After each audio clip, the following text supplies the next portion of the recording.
querido telespectador do programa Evangelho Diário. Estamos hoje numa data mais que especial, 24 de dezembro de 2020, quinta-feira. Depois desse ano turbulento, chegamos à celebração do Natal. E eu quero então convidar-te a ouvir o texto do Evangelho da Vigília de Natal, celebrado na noite de hoje. O Senhor esteja convosco. Ele está no meio de nós. Anúncio do Evangelho de Jesus Cristo, escrito por São Lucas. Glória a vós, Senhor. Aconteceu que naqueles dias César Augusto publicou um decreto ordenando o recenseamento de toda a terra. Esse primeiro recenseamento foi quando Quirino era governador da Síria.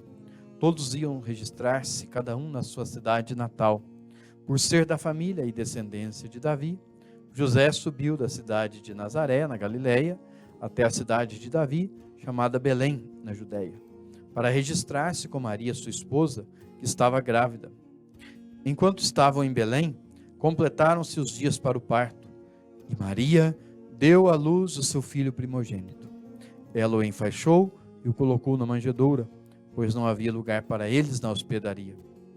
Naquela região havia pastores que passavam a noite nos campos, tomando conta do rebanho. Um anjo do Senhor apareceu aos pastores, a glória do Senhor os envolveu em luz, e eles ficaram com muito medo. O anjo, porém, disse aos pastores: não tenhais medo, eu vos anuncio uma grande alegria, que o será para todo o povo. Hoje, na cidade de Davi, nasceu para vós um Salvador, que é o Cristo Senhor. Isso vos servirá de sinal. Encontrareis um recém-nascido, envolto em faixas e deitado numa manjedoura. E de repente, juntou-se ao anjo uma multidão da corte celeste. Cantavam louvores a Deus, dizendo: glória a Deus no mais alto dos céus e paz na terra aos homens por Ele amados. Palavra da nossa salvação. Glória a vós, Senhor. Sobre esse Evangelho da Vigília de Natal, eu quero destacar, gente, as duas histórias que aqui estão embutidas. São Lucas é um grande historiador, mas um historiador teológico. E ele diferencia a história natural da história teológica. A história natural é aquela própria dos homens, que se matam, que se traem, que se enganam, que se ferem, que se dominam. E tem a história teológica, que é a ação divina no homem, a ação divina que transforma a humanidade. Nesse texto que ouvimos estão as duas histórias, uma em sequência à outra.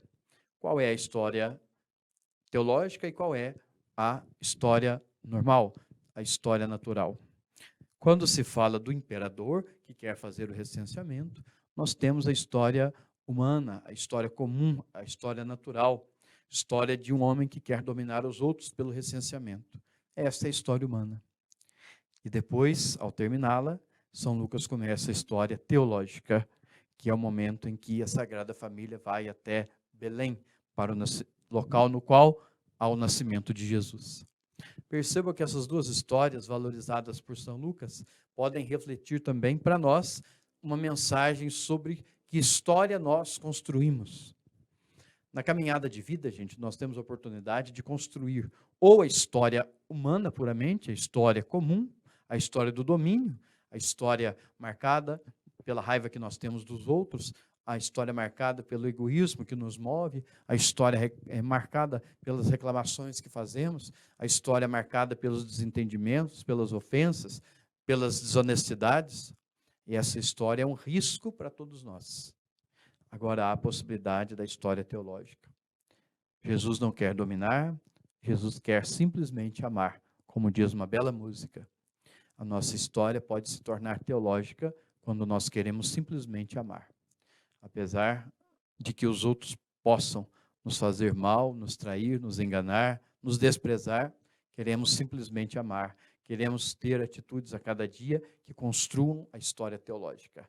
A história teológica é bênção e ela continua a história de Jesus. A história humana continua a história do imperador César. A história teológica continua a história de Jesus. Que história você tem construído na tua vida? Nessa data do Natal, eu lhe pergunto, se fôssemos enquadrar a tua vida em uma história, qual delas mais você se encaixaria? E pensando nisso, se comprometa nesse Natal a retomar sempre em tua vida a construção da história teológica. Que assim seja. Amém.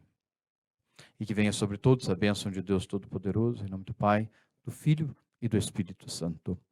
Amém.